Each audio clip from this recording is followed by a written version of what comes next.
Hi everyone, welcome back to The Wheelchair Activist. This is a podcast hosted by me, Emma Vogelman, where I interview some amazing disabled people. Today we're going to be talking to Roxanne Steel.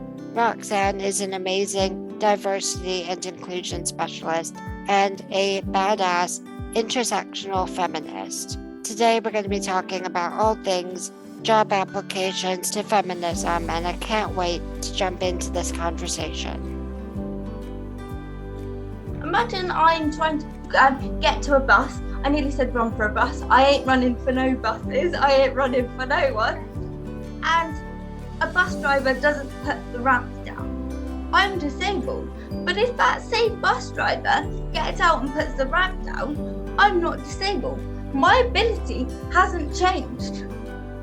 If we acknowledge that everyone has different experiences, then actually how they experience the world is going to impact differently.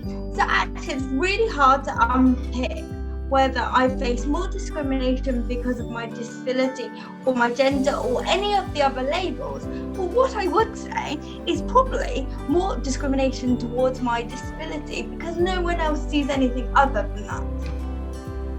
So yes, if you put disabled people in workplaces as is, we are less productive. But actually, that's a fault of the company. That is the fault of society. That is the fault of the economy.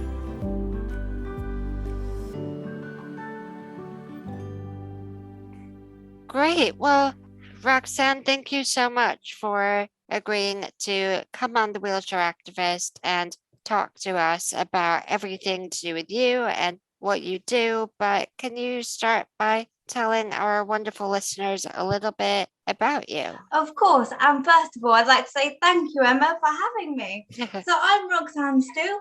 I am what you would call a wheelchair activist. I come from lived experience of having cerebral palsy, spastic dysplasia of the upper and lower limbs.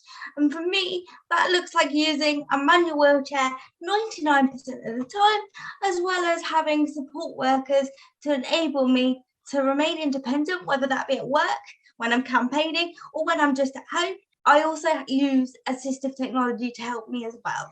Thank you so much. And you beautifully brought me on to something that I wanted to talk to you about. So I was looking at your LinkedIn, and what I noticed on there was that you have listed in your experience that you are the direct employer of a team of personal assistants or carers. And I really loved that you included that because, it's a conversation that I've had with a few disabled people on, do we talk about the fact that we are employers and that we have to deal with all of that in sort of like job interviews or anything like that?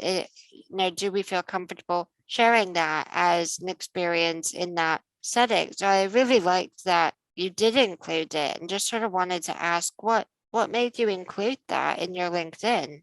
I've always included it in my CV because I think it's silly not to. We manage staff, which also means that we recruit staff and support staff, which means I have years of leadership experience. And a lot of the things I talk about in my work is we talk about disablement, and we often associate that with deficits, but actually what are the assets of having disablement and what can that bring? And actually, I can't guarantee it, but I do think that's why I've got a lot of jobs and been able to quite happily sit in a leadership position. Because I do think disabled people, not all disabled people, hashtag not all disabled people, but are natural leaders. And I think we need to create spaces and allow people to celebrate the assets that their disablement brings. I really love that answer. I think it's so obvious when you say it that, hiring PAs and managing PAs is a great example of leadership. And I think I'm going to go in and add that to my CV and my LinkedIn. I would really encourage other people to, because it's a great example of that. And, particularly for younger disabled people who may not have experience in a management role, you already do really by hiring PAs. So I love that. So I wanted to like a big part of me wanting to talk to you is not just about your amazing experience in disability and being an activist, but what I loved about all of your social media presences was that you talk about being a disabled feminist, and that's an identity that I absolutely have and that I love. And I wanted to ask you what that looks like for you. What is being a feminist and being disabled to you?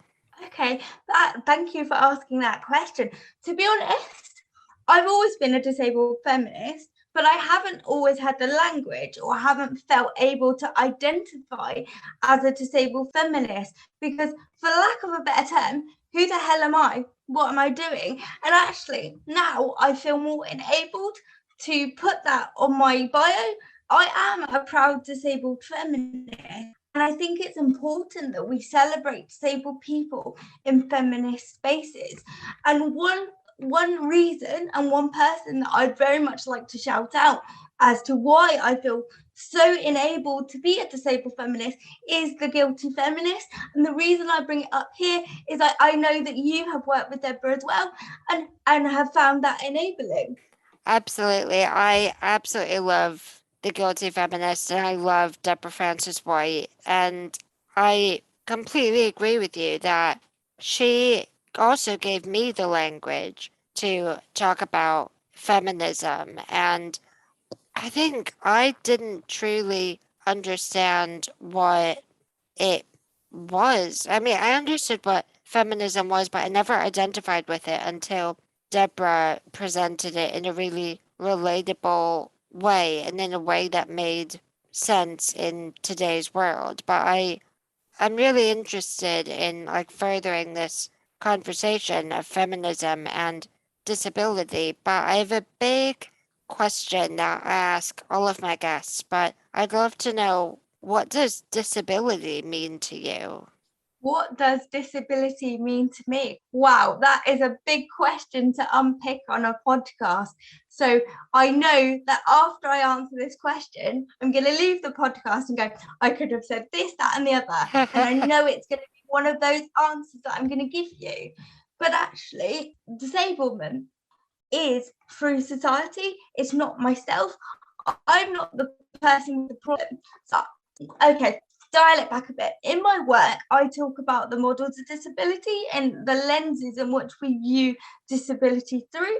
And actually, a lot of people's experiences of disablement are either being viewed through a medical lens, so that's when we've got the impairment, we're the problem, or the general public as a whole sees us under the charity lens. So again, we're victims, we're someone to be pitied. But actually, disablement, if we look at it in a social model context, I'm not the person with the problem. Society has created barriers. So, for example, imagine I'm trying to get to a bus. I nearly said run for a bus. I ain't running for no buses. I ain't running for no one. And a bus driver doesn't put the ramps down. I'm disabled.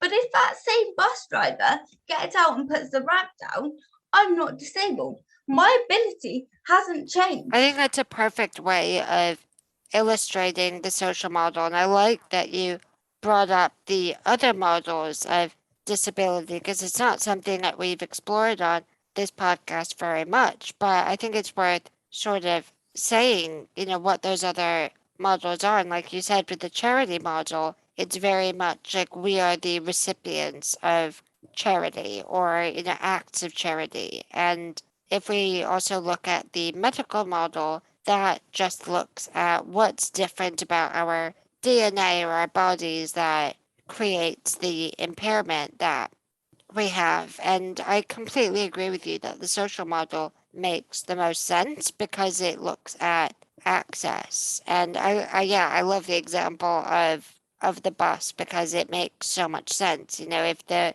ramp is down, you get on the bus just like everyone else.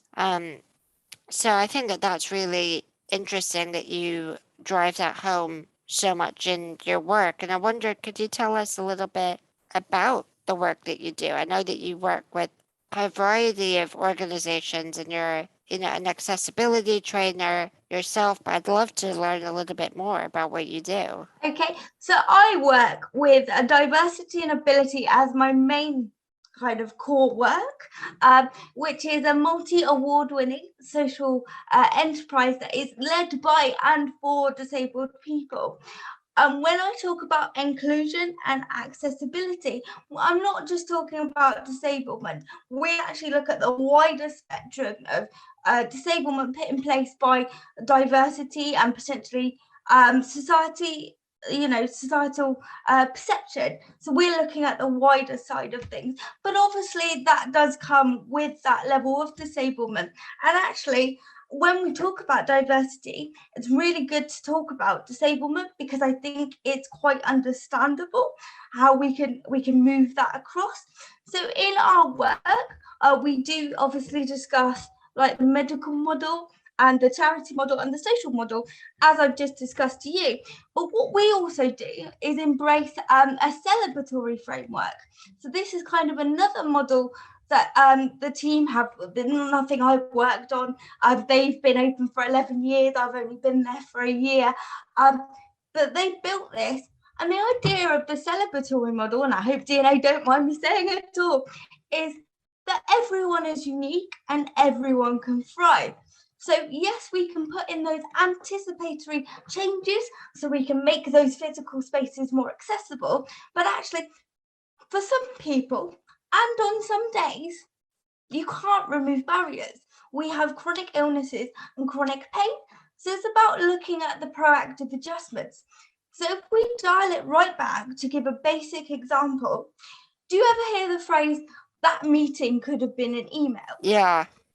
Well, could that email be a voice note or a Zoom call so that people aren't struggling with walls of emails and text, or that people are struggling with tone? Because actually everyone is going to struggle with a level of tone as well.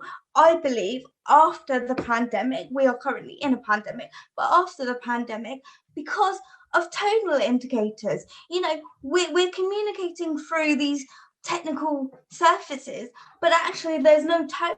And what I find is not only does voice notes help me, because I'm not getting that wall of text, I'm not having to physically write, which is hurting my hand, but also my tone is coming across. I really understand what you mean there. I think we've all been in situations where we've misread the tone of a text message from a friend or a family member or a colleague or whoever it may be. And I, a big thing that I've learned through my work, particularly at Scope, where it's a pan disability charity, is about those different ways of communicating. And I think the way that you framed it is really interesting because you're not just framing it from, well, what's the most accessible to you, but also what makes the most sense and what allows us all to understand each other the best. And actually, what makes the team most productive? Because that's why I love this. Because a lot of the time, when you're sat in disability training, I don't know if you've felt this, but you often find that participants come because they think they need to learn this just in case me or you turn up. But actually, this model allows us to look at how we can support everyone and the team can be more productive as a whole. So actually, it isn't about identifying whether we've got marginalized individuals. It's about getting it right for those marginalized individuals will get it right for everyone. And actually, that's going to come out in business needs and social needs as well. Sorry to interrupt, I get passionate.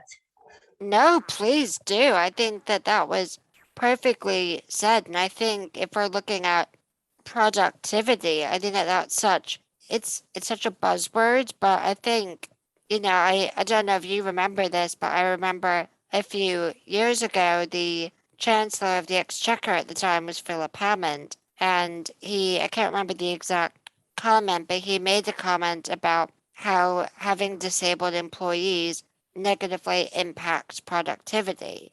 And I was furious at that because, I know so many disabled people who are bringing so much value to organizations and are really doing the opposite of being a strain on productivity. They're enhancing it and enhancing the overall reputation or profits or whatever it is of the organization that they're in. But I think if we try and challenge the idea of what makes teams productive from an overall perspective, like you were saying, it just really it benefits everyone and it'll benefit the overall aims of the organization, whatever it happens to be. And I think it's really important and it's something that I've certainly learned, the more time I've been in the working world or the workplace, is that everyone has different ways of working. Some people prefer little, Teams messages or, text messages throughout the day. Other people would rather save it all for a 1 hour meeting. So really it's no different than having a conversation of do you prefer voice notes or do you prefer emails or meetings and all of that. So I think it's a really valid point that you raise. Absolutely. And when you're talking about that situation, was that when they said that disabled people should be paid less than the minimum wage? I'm just trying to make sure that I'm in the right headspace, because obviously there is a lot of ableism. So I'm presuming that's where that anger came from. Yeah, I think it was now that you've said that. I wrote about it at the time, but I do think it was a justification for paying disabled people less, either less than the minimum wage or less than their non-disabled peers. And I'd love to hear your thoughts on that because as a diehard campaigner like me, I can imagine you had some choice phrases about that. Yes, and I have to say those choice phrases I used back then were very different. I've definitely during the past 2 years my language is upgraded. I really changed, so my language has upgraded. But actually, I have to agree. Give me a second. I have to agree. Of course, employing disabled people they're going to be less productive if we don't remove barriers. Yes, if we're going to put people in situations as they are now, of course they're going to be less productive. So what we've got to think about is not only those physical barriers, but actually what are the attitudinal barriers. So if the attitudes aren't there, so say, for example, you're my potential managers. If the attitude isn't there from you that I belong here, and my attitude is I don't think I belong here, then none of the other barriers ever going to change. So you're going to see communication barriers go up because we're not thinking about do we need to turn on those hearing loops, and then you're going to create more barriers because information is not going to reach the right people because one, the attitude isn't there because these people don't need the information. The physical barriers are there because I can't access the information. I can't communicate with you. So there's so many barriers. So yes, if you put disabled people in workplaces as is, we are less productive. But actually, that's a fault of the company. That is fault of society. That is the fault of the economy. I think that makes a lot of sense when you phrase it like that and with all of those considerations in there because I know through work that I've done around disabled employment that I always tell disabled people to not be afraid of asking for reasonable adjustments or applying for support through access to work, and to allow them to achieve the best that they can. So if we put adjustments in place so that disabled people are not placed at a disadvantage in the workplace, then that goes to what your point was earlier about how everyone can thrive and everyone should be allowed to do that. So I think that that's a really interesting consideration.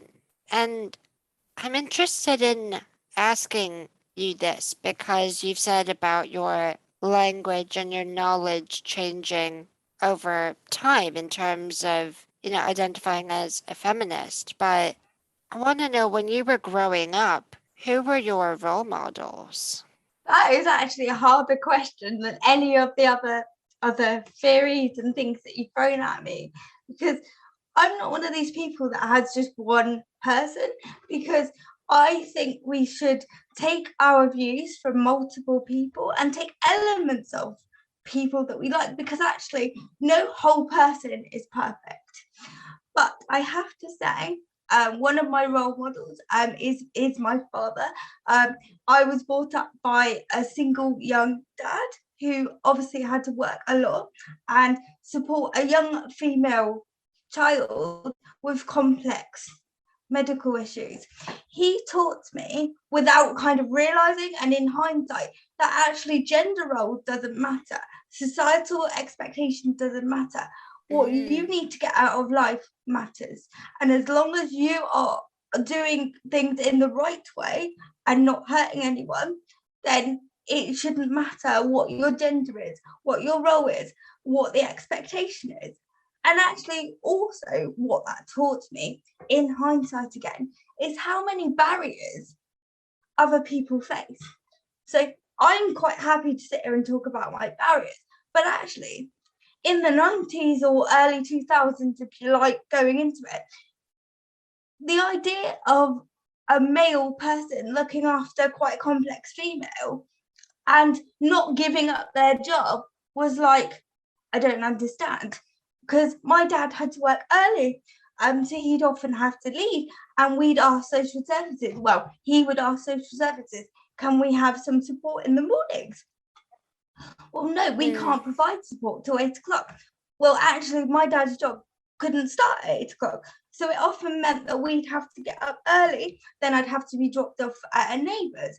But the whole idea of it is, you've got a disabled child, why aren't you quitting your job? I think that's so interesting and a really unique perspective. And, I just, big respect to your dad for doing that and doing it by himself as well, because I know, that being a parent of a child with complex needs isn't easy, and doing it by yourself, which unfortunately, a lot of parents of disabled children do end up doing it by themselves. It's not easy.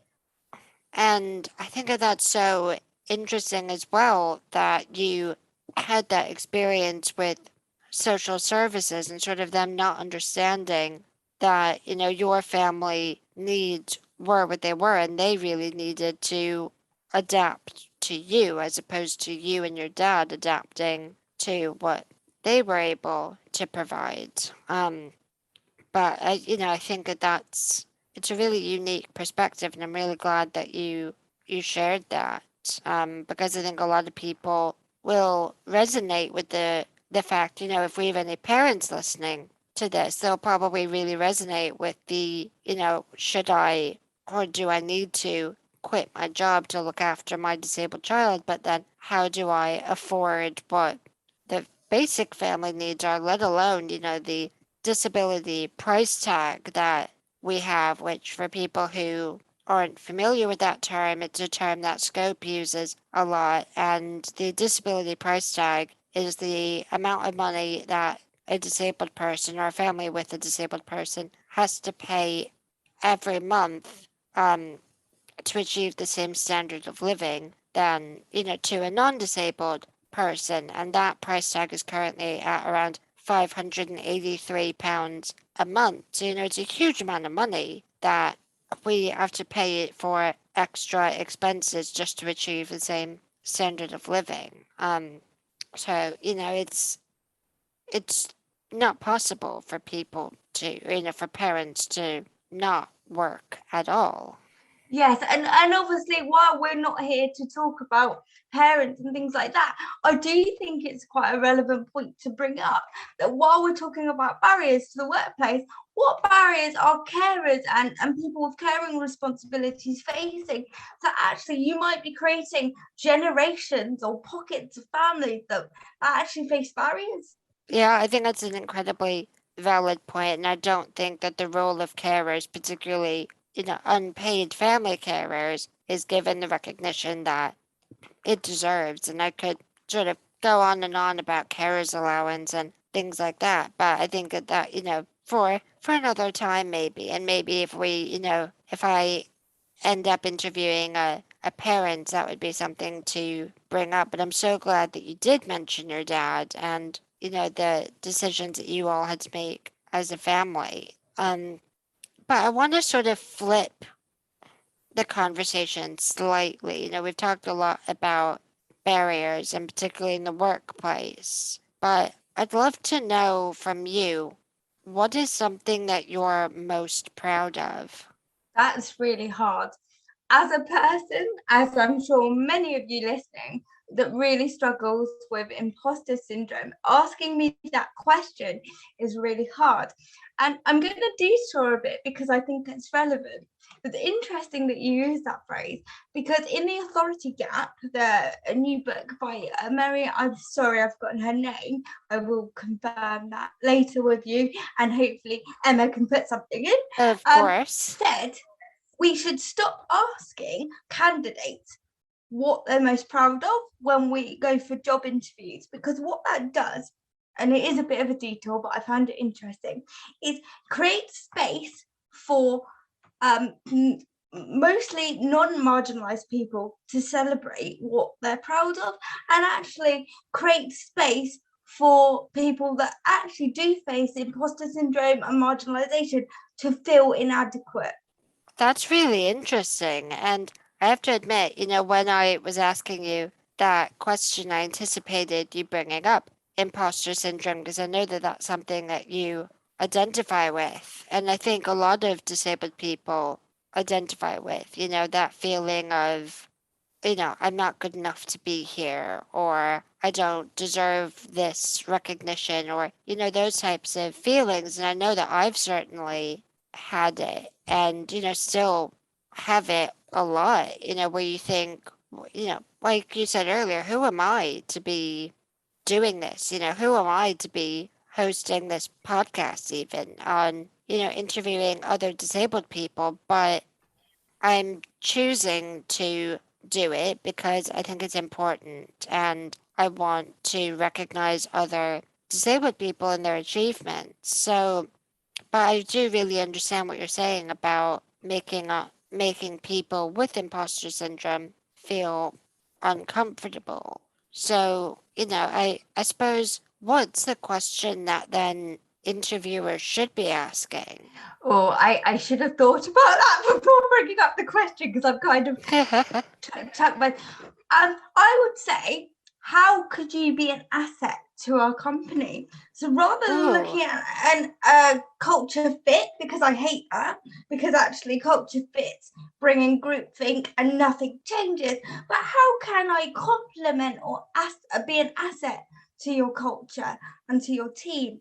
I think that's a really great question, and I think it then allows people to draw on all sorts of different things and different aspects of their life or their personality. And I want to know what you think about this, working in sort of that diversity and inclusion space. There's been a lot of talk about things like removing things like names or ages and that those sorts of pieces of data from applications so that there's no unconscious bias towards different groups of people by the hiring manager. But while I understand the merits in that, I personally feel that diversity should be celebrated. And I think, your example, when we started this conversation, we started to talk about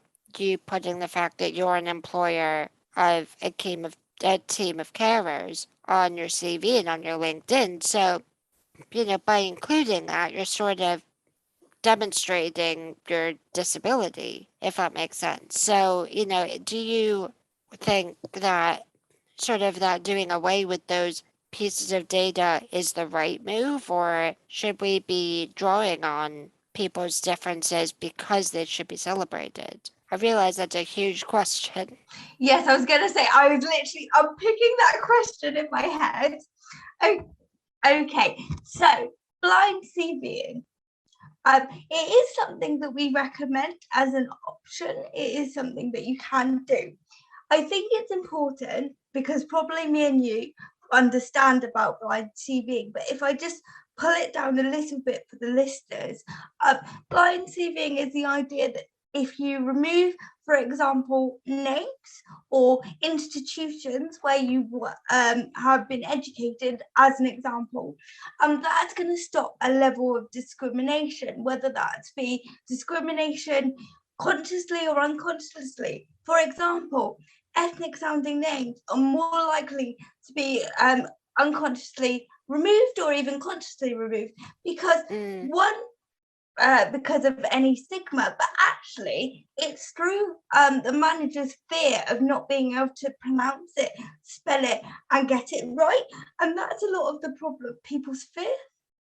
And as I say, it's also removing stuff like institutions will stop those people that always kind of get in places, necessarily getting in places just because they can use a name. And you're absolutely right. If we remove diversity, that's not good either. So what we're not asking them to do is remove that. What we don't want to do is for them to literally have to disclose, my name is Roxanne, I'm 32 and I have medical conditions of X, Y, and Z. So it's not about completely blinding it, as in the person's personality and experience. It's about taking those initial barriers that are possibly going to create some conscious or unconscious. And so I do think there's a balance, but also I think if we have to discuss blind CVing to ensure that there is a bias, I think that talks more about the work that we need to do with people in leadership positions. Yeah, I completely hear what you're saying there. And I don't know about you, but I've always found on application forums where, there are different options, but where it has the tick box of, do you consider yourself to have a disability, yes or no? And then it asks you to name the conditions that you have. I find that really unhelpful because I think, if we look at, the example that I gave is I have spinal muscular atrophy, right? So at the time when I was working on disabled employment, so did my manager. And the way that our disabilities manifested were really different. Yes, we were both electric wheelchair users, but I have a ventilator through a tracheostomy because I had swine flu and she didn't. But, technically we both have the same name condition. So I think it's really unhelpful to put down the name of the condition. So I'm wondering, is that, sort of what do you think is again, I realize I'm putting you on the spot, but what do you think is the right or the best way, in your opinion, to phrase that question on an application or how to approach that? Oh, big question. I hope I can make this as clear because I'm just unpicking it in my head. But I would like to preface this with, we understand medical diagnosis and medical professionals are really important in the right places. It's when it starts like seeping into the wrong places and starts going into the workplace and then beginning to open up a scenario where you're being perceived as an impairment that we need to move away from. So I absolutely agree. It's nice to know that you've got cerebral palsy or SMA, but actually, what does that tell you? Because what do you know about cerebral palsy or SMA? And I think that causes a bit of stress from managers of like, how am I going to support this person? So what we need to do is forget that. You can ask, obviously, did they self-identify as disabled or identify as the under the Discrimination Act, sorry. But what we should be asking is, what barriers do you face at work? Yeah. Do you face barriers when reading, processing, listening, Mm. concentration? Yeah, I agree. I think it really should be framed from a barriers perspective because then you can approach the solution. You can approach ways to remove those barriers. So instead of asking, do you have a disability, maybe instead ask, do you require any adjustments at interview?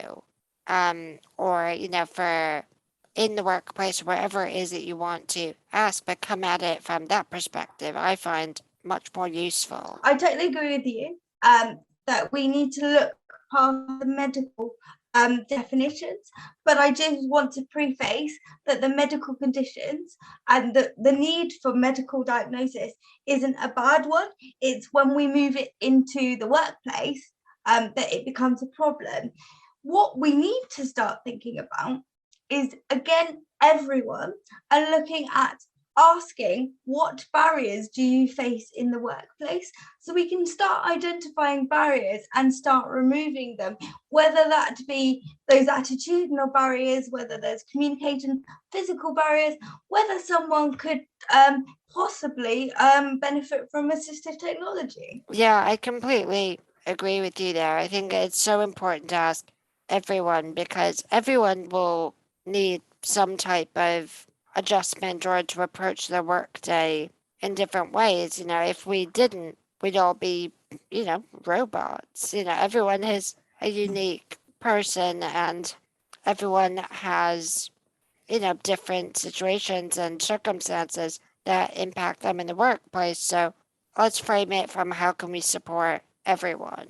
Absolutely. I wanted to come back to what you were sort of saying about different marginalized groups. And, obviously you identify as a feminist, and we know that women can often be an oppressed group. We face pay discrimination, we face attitudinal discrimination, and, all of that horrible stuff. But I sort of wonder, where do you sort of see the biggest challenges, I guess, for you?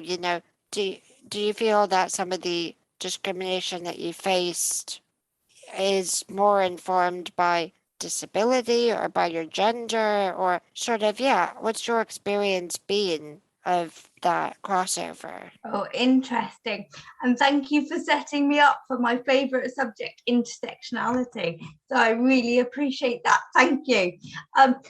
Okay, so intersectionality, for those that don't know, is the idea that I'm more than just a disabled person. So I'm not just someone that has cerebral palsy. I am someone who's female. I am someone of a certain age, and that phrase makes me sound really old. I didn't mean it like that. I identify as LGBTQ plus. And all these different things. So we look at, in regards to the Equality Act, we can look at those protected characteristics, but actually it's larger than that. It's all our labels, all our experiences. I'm a Marvel fan. I think Emma's a fan of Harry Potter, if I remember. I might have made that up. Nope, absolutely spot on. So if we acknowledge that everyone has different experiences, then actually how they experience the world is going to impact differently. So actually it's really hard to unpick whether I face more discrimination because of my disability or my gender or any of the other labels. Well, what I would say is probably more discrimination towards my disability because no one else sees anything other than that. I think that's a really fair point. And, it's something that I've talked about with other guests. And when you are out and about in the world, it can sometimes feel that people are just seeing your mobility aid if you have one, or what if your disability manifests in a physical way, people see that first. And it was in a previous episode, which at the time that we're recording this has not gone up, but it will by the time this one goes up, with Nina Tame. Nina talked about her experience of using mobility aids as she got a little bit older and how she found it actually really quite freeing because she could wear whatever she wanted because she thought, well, doesn't matter because people are only going to see the wheelchair, so it doesn't actually matter if I'm wearing something bold or bright or whatever. So, but I think talking about intersectionality the way that you do is really important because, there's a big criticism of the sort of quote unquote mainstream feminist movement that it excludes women with different labels, like you so rightly put it. It excludes women of color, it excludes LGBTQIA plus women and disabled women. And yeah, has that sort of been your experience of engaging with the feminist movement? Okay. Well, what I would say and what I'd like to say if I've got the time, I don't know if I've got a time limit on this podcast, and I don't know No. if Emma knows that I could talk for a week. So good luck to whoever's editing this. Yes, absolutely. When we talk about intersectionality, it's really important to know where this comes from. So who actually invented this word, for lack of a better term? And actually, it's an ally to the disabled community. It's actually from the Black community that this language came. And that was from Kimberly Crenshaw, who was actually within the feminist spaces in the 1989, I think it was. And predominantly those spaces were for white presenting housewives whose expectations to go to work weren't there. So therefore there were more barriers for them to get to work. So they were facing barriers to get to work. Whereas Kimberly, or the Black community as a general, I am making generalizations here, they had the expectation to go to work in that community. Actually, there was a higher level of equality. But because of our general society, Black women faced barriers. But actually, there was no language to explain that.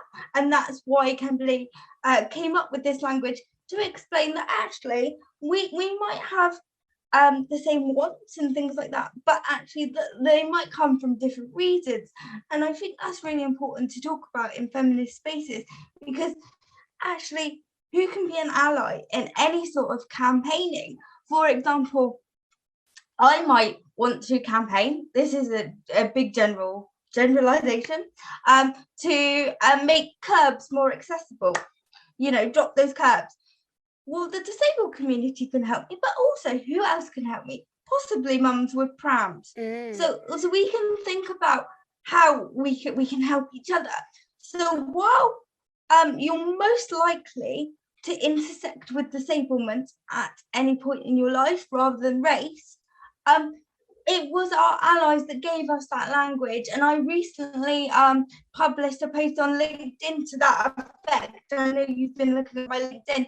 So if anyone wants to read that, that is available. I think that that's so interesting, and I personally wasn't aware that that's where the language came from, but I know from, other things that I've watched or listened to or read that a lot of the criticism of the feminist movement was that it wasn't addressing the concerns of Black women or, any women of color who do, like you quite rightly say, face unique barriers. And I'm personally a huge believer in intersectional feminism because it allows everyone to benefit, and it quite like you said, it allows us to help each other. And a campaign that I worked on that, unfortunately because of COVID didn't really get off the ground, but a campaign that I worked on at Muscular Dystrophy UK was looking at disabled women's access to cervical screenings. By women, I also want to just a caveat and say, that when we were campaigning, we made sure that we weren't just talking about, cis women. It was all individuals who either identified as a woman or who had the medical need to have a cervical screening. But we sort of used the public attention of, women were not going to get their cervical screenings, and there was a public campaign to try and encourage women to do that at the time, and there still is. But we tried to say there's this group of women who would like to access this health screening, but we're unable to because so many women, um, so many disabled women need a hoist to allow them to get onto the examination table to get that screening. So, there were women that I knew who were receiving letter after letter saying, book your screening, but were unable to do that because the facilities weren't there. So I think that really speaks to intersectional feminism, that if you're going to be campaigning for women to receive this screening, address the individual concerns of this group of women and, sort of, yeah, bring everyone along with you. Oh, thank you for sharing that. I have done some work on campaigning around women's health myself, including a research group on provision for smear tests, but also as part of my role as a trained campaigner with the Young Women's Trust, I was given the opportunity to speak intersectionally on the new women's health strategy that was coming out last year. So I actually sat in a Zoom room with Mims Davis from the DWP and Matt Hancock, and did actually speak to those issues that you spoke to. And basically, I spent an hour talking to Matt Hancock about my period. That was before he was obviously disgraced. That has to be the title for this episode. I don't care what my producer says.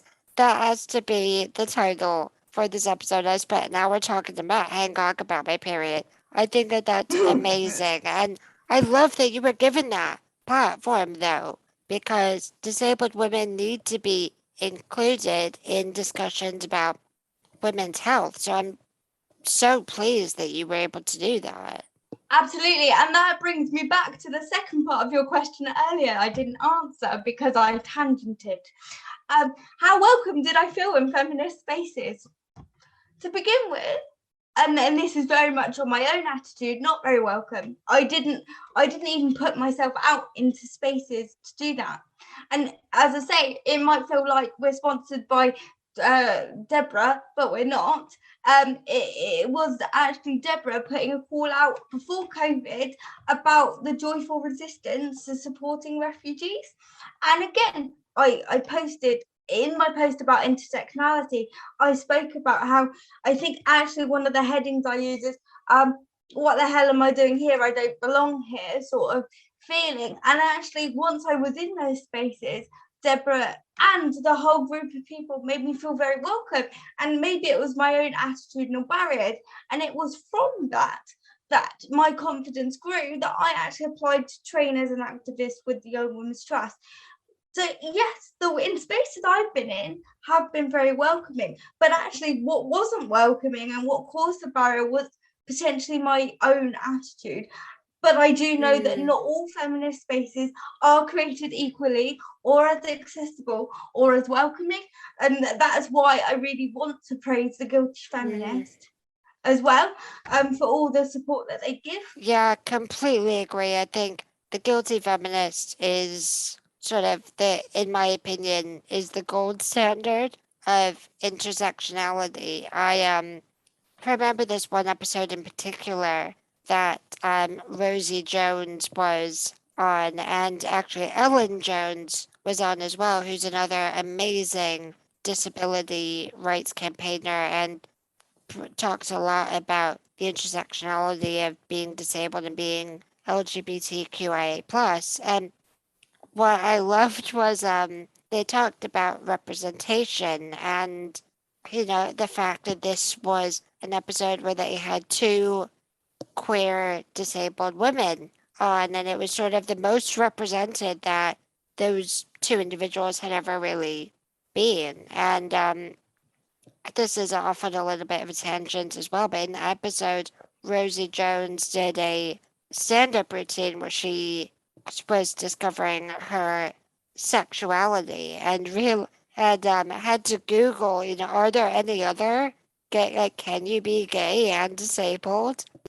Because she didn't know any other gay disabled people, and so didn't have that representation. So sort of thought, well, I can't be both. And it just really stood out to me as, that Deborah Francis White is really consistently making an effort to include all women. And I agree, she's just fantastic. Yeah.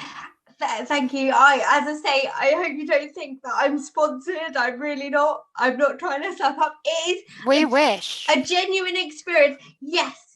If you would like us on anything or to sponsor Emma because she's amazing, go ahead, Deb. Go ahead. Please. She's amazing. Plus, if we get sponsorship, we might get a series. So you never know. Anyway, carrying on with my little tangent in my head. Yes. It's funny that you bring up Ellen because Ellen was one of the people I met that day. Oh, really? Yes, and they were very supportive, and they were one of the reasons that I kind of came out of there and went, well, maybe I can write something, maybe I can do something, because in my head I felt like you needed a degree or like some authority to be an activist, like you needed to be knighted by some sort of core feminist to be able to. I think that really speaks so perfectly, though, to this brand I'm creating, the wheelchair activist. And, on my homepage and sort of in this, like, about what this project is, I say, I don't care how you do something. I care that you're trying to do something.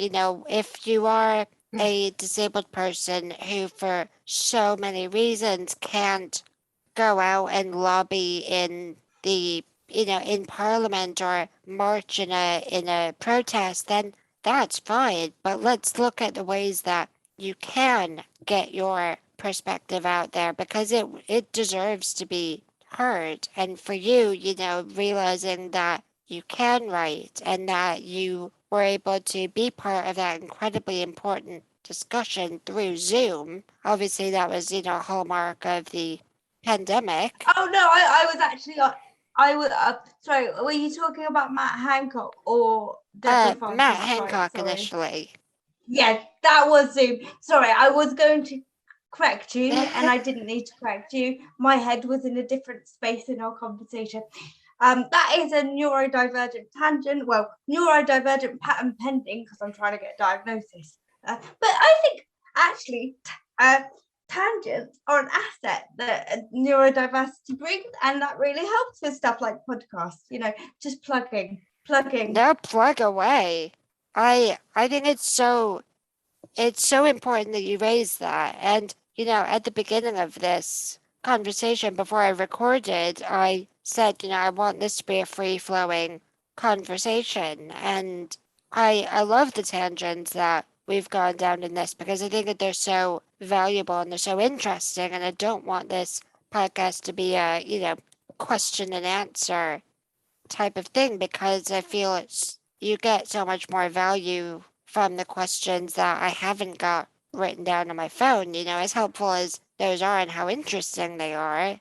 It's the tangents that are the real gold nuggets in here, I think. But with what I was thinking about with the platform of the wheelchair activist and using whatever tools and platforms and resources that are available to you and that you feel able to use is so important to get whatever your message is or whatever your story is out into the world. And, I'm gonna now go away and have a look on your LinkedIn again and read your post about intersectionality and try and educate myself more on the history of that term and try and, share it with other people. So I would absolutely recommend everyone who's listening to do that as well. And I want to wrap up this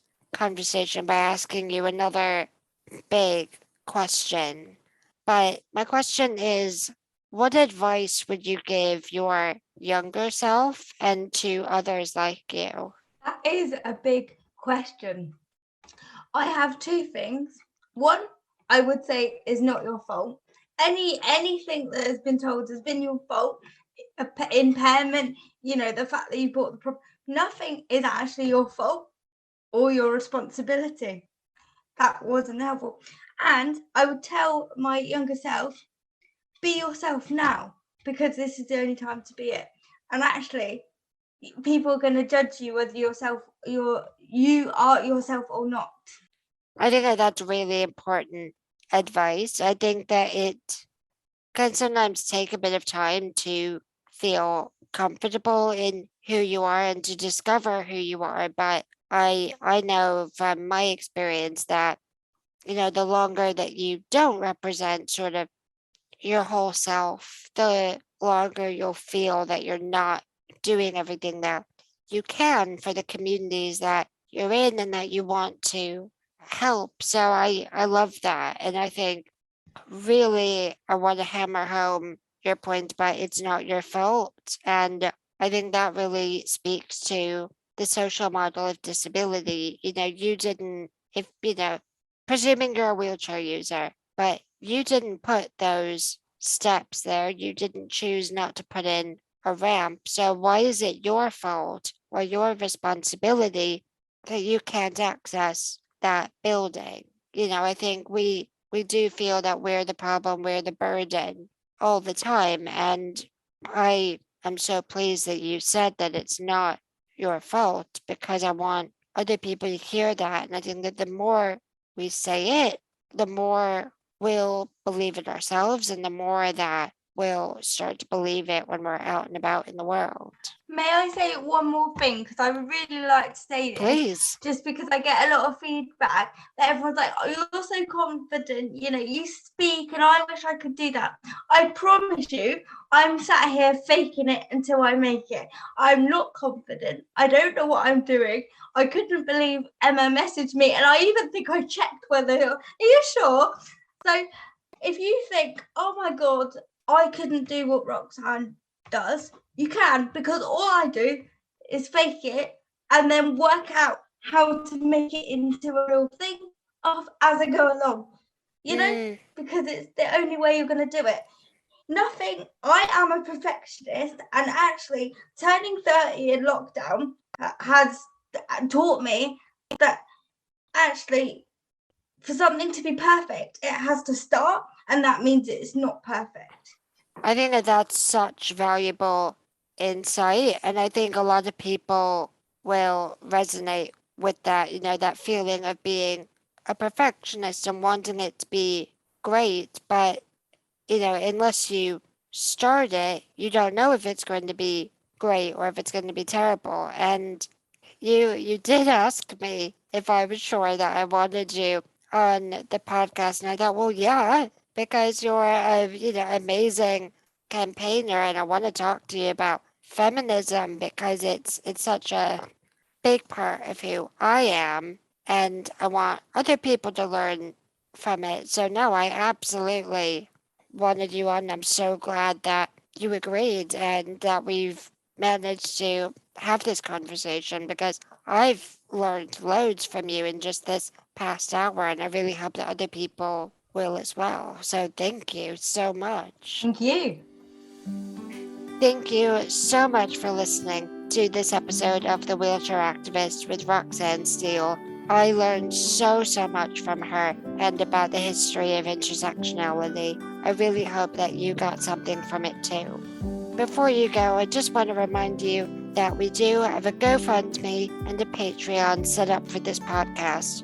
Your contributions, whatever they may be, will allow us to continue to invest in the accessibility of this amazing podcast that we've put together.